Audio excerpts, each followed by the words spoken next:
Hello बच्चों, let's read this question. The question says consider a vehicle moving on a horizontal road towards east. Neglect any force by the air. The frictional forces on the vehicle by the road. Option first is towards east if the vehicle is accelerating. Option second must be towards east. Option third must be towards west. And option fourth none of these.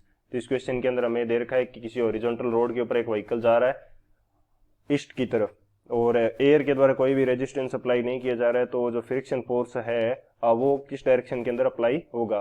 तो बात करते हैं हम लोग की concept की. की concept की यदि बात की जाए, की कंसेप्ट, तो की कंसेप्ट हमारे पास क्या हो जाएगा इस क्वेश्चन के लिए. हम बात करते हैं सबसे पहले कि जो फ्रिक्शन है वो क्या होता है. फ्रिक्शन हमारे पास एक टाइप का फोर्स है जो कि दो ऑब्जेक्ट्स जब एक दूसरे के कांटेक्ट में होती है तो उनकी रिलेटिव मोशन को क्या करता है, अपोज करता है. तो इस फोर्स को हम क्या बोलते हैं, फ्रिक्शन फोर्स बोलते हैं. अब हम बात करते हैं कि किसी व्हील के ऊपर हमारे पास फ्रिक्शन फोर्स किस प्रकार से अप्लाई होगा. जैसे ये व्हीकल का क्या है, मेरे पास व्हील है, व्हील है मेरे पास, और इस कंडीशन के अंदर ये अर्थ सरफेस से इस प्रकार से कांटेक्ट में है. मोशन कहाँ हो रही है, मोशन की डायरेक्शन है फॉरवर्ड डायरेक्शन, या इसी को हम ईस्ट मान लेते हैं. ये इस डायरेक्शन के अंदर मोशन हो रही है. तो जो पॉइंट ऑफ कांटेक्ट है इस व्हील का अर्थ सरफेस के साथ में, वो इसके ऊपर फोर्स कहाँ पे लगा रहा है. चलिए उससे पहले ये चीज देख लेते हैं कि यहाँ पे कोई भी टाइप का एक्सटर्नल फोर्स अप्लाई नहीं हो रहा है. एक्सटर्नल फोर्स से मीनिंग कि जैसे हमने किसी भी व्हीकल को स्टार्ट किया, एक्सीलरेट किया, और उसके बाद में जो एक्सीलरेशन है वो एक्सीलरेटर हमने क्या कर दिया, बंद कर दिया. अब एक्सीलरेट नहीं हो रहा है, यानी कि कोई भी एक्सटर्नल फोर्स नहीं दे रहे हैं, तो भी वो गाड़ी तो मूव करेगी motion of inertia of motion के कारण. तो उस कंडीशन के अंदर एक्सटर्नल फोर्स हमारे पास क्या है, जीरो है. तो अब हमें रिलेटिव मोशन को अपोज करना है. मोशन हो रही है फॉरवर्ड डायरेक्शन के अंदर, तो इसको अपोज करने के लिए हमारे पास फ्रिक्शन लगेगा इन द बैकवर्ड डायरेक्शन. सो ये हमारे पास फ्रिक्शन क्या हो जाएगा, बैकवर्ड डायरेक्शन के अंदर हो जाएगा.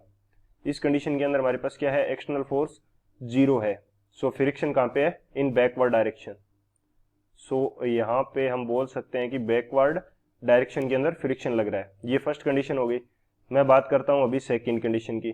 सेकंड कंडीशन के अंदर क्या हो रहा है, ये मेरे पास सेम व्हील है, ये अर्थ सरफेस है, मोशन हो रही है किस डायरेक्शन में, ईस्ट की तरफ. लेकिन यहाँ पे क्या है, external force is not is equal to zero. गाड़ी या व्हीकल क्या हो रहा है, एक्सीलरेट हो रहा है इन द फॉरवर्ड डायरेक्शन. यहाँ पे कोई न कोई एक्सीलरेशन है जिसको मैंने ए से डिनोट किया है. सो हम एक्सटर्नल फोर्स दे रहे हैं आगे की तरफ. आगे की तरफ हम क्या दे रहे हैं, external force. Basically rolling motion के अंदर टॉर्क होता है, लेकिन इजीली समझने के लिए हम इसको फोर्स से ही समझते हैं. सो बेसिकली टॉर्क होता है, टॉर्क रोलिंग मोशन के अंदर टॉर्क होगा, लेकिन यहाँ पे एक्सटर्नल फोर्स की हम बात करते हैं एक बार, ताकि इजीली हमें समझ में आए. सो एफ एक्सटर्नल फोर्स कहाँ पे लग रहा है, आगे की तरफ. वो किसके द्वारा दिया जा रहा है, एक्सीलरेशन, यानी कि गाड़ी के इंजन के द्वारा उसको एक्सीलरेट कर रहे हैं आगे की डायरेक्शन में. तो एक्सटर्नल फोर्स लग रहा है हमारा आगे की डायरेक्शन में. यानी कि जो पॉइंट ऑफ कांटेक्ट है वो एक्सीलरेट अर्थ सरफेस के साथ जो पॉइंट ऑफ कांटेक्ट है वो पीछे की तरफ फोर्स लगा रहा है अर्थ के ऊपर, क्योंकि उसको आगे जाना है. तो आगे जाने के लिए इसके ऊपर पीछे की तरफ फोर्स लगाना पड़ेगा. तो ये क्या हो जाएगा, ये हो जाएगा फोर्स ऑन अर्थ, या कह सकते हैं कि फोर्स ऑन रोड. रोड के ऊपर फोर्स लग रहा है पीछे की डायरेक्शन के अंदर, बैकवर्ड डायरेक्शन के अंदर. तो अब इस बैकवर्ड डायरेक्शन के ऊपर जो फोर्स लग रहा है उसको अपोज करने के लिए हमें फ्रिक्शन फोर्स मिलता है आगे की तरफ. Friction force in forward direction, in forward direction. चलो इसको एक बार फिर से देखते हैं कि जब हमारे पास एक्सटर्नल फोर्स जीरो था, यानी कि गाड़ी को हमने एक्सीलरेट करवाने के बाद में बंद कर दिया और जस्ट वो गाड़ी इनर्शिया ऑफ मोशन के कारण मूव कर रही है, यानी कि कोई भी एक्सटर्नल फोर्स हम नहीं दे रहे हैं क्योंकि इंजन गाड़ी का बंद है. तो गाड़ी आगे की तरफ जा रही है, तो फ्रिक्शन क्या करता है, फ्रिक्शन रिलेटिव मोशन को अपोज करेगा, तो पीछे की डायरेक्शन में फ्रिक्शन लगेगा. यानी कि ईस्ट में जा रही है तो वेस्ट की तरफ हमें फ्रिक्शन मिल जाएगा. सेकेंड कंडीशन वो है जब हमारे पास एक्सटर्नल फोर्स है, एक्सटर्नल फोर्स हम प्रोवाइड कर रहे हैं इंजन की हेल्प से, तो गाड़ी क्या हो रही है, एक्सीलरेट हो रही है. एक्सीलरेट होने के लिए वो अर्थ सरफेस के ऊपर पीछे की तरफ फोर्स लगाएगी, यानी कि रोड के ऊपर फोर्स कहाँ पे होगा, बैकवर्ड डायरेक्शन के अंदर, वेस्ट के अंदर. जब हमारे पास रोड के ऊपर फोर्स बैकवर्ड डायरेक्शन के अंदर है, तो फ्रिक्शन उस टाइम पे हमारे पास मोशन में क्या कर रहा है, हेल्प कर रहा है. मोशन में क्या कर रहा है, हेल्प कर रहा है, यानी कि आगे की तरफ हमें फ्रिक्शन मिल रहा है। सो ये कंडीशन रहेगी। तो ये हमारा मेन की कंसेप्ट हो जाएगा। इस की कंसेप्ट की हेल्प से इस क्वेश्चन को सॉल्व करते हैं।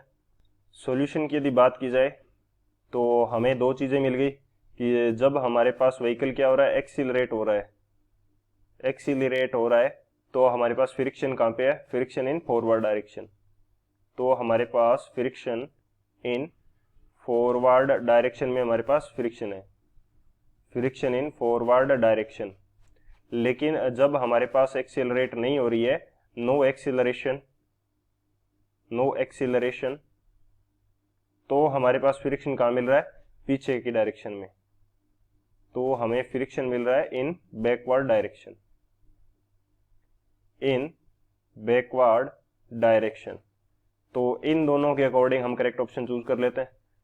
फर्स्ट हमें दे रखा है is towards east if the vehicle is accelerating, ये हमारा करेक्ट है क्योंकि फॉरवर्ड डायरेक्शन हमारे पास क्या थी, ईस्ट डायरेक्शन थी। तो यदि एक्सीलरेट हो रहा है तो सेम डायरेक्शन के अंदर लगेगा। सेकंड हमें क्या दे रखा है, मस्ट बी टुवर्ड्स ईस्ट, ऐसा पॉसिबल नहीं है। मस्ट बी का मतलब है हमेशा होगा, नहीं होगा। जब हम एक्सीलरेशन करना बंद कर देंगे तो बैकवर्ड डायरेक्शन के अंदर लगेगा। थर्ड हमें कह रहा है must be towards west direction, ऐसा भी नहीं होगा। वेस्ट डायरेक्शन के अंदर तब लगता है जब एक्सीलरेशन नहीं हो रहा है। जब एक्सीलरेट करना स्टार्ट करेंगे तो हमारा फॉरवर्ड डायरेक्शन में लगना स्टार्ट हो जाएगा। नन ऑफ दिस तो नहीं होगा। सो हमारा करेक्ट ऑप्शन कौन सा है, फर्स्ट हो जाएगा। So option A is the final answer. I hope you understood it well. Best of luck. Thank you.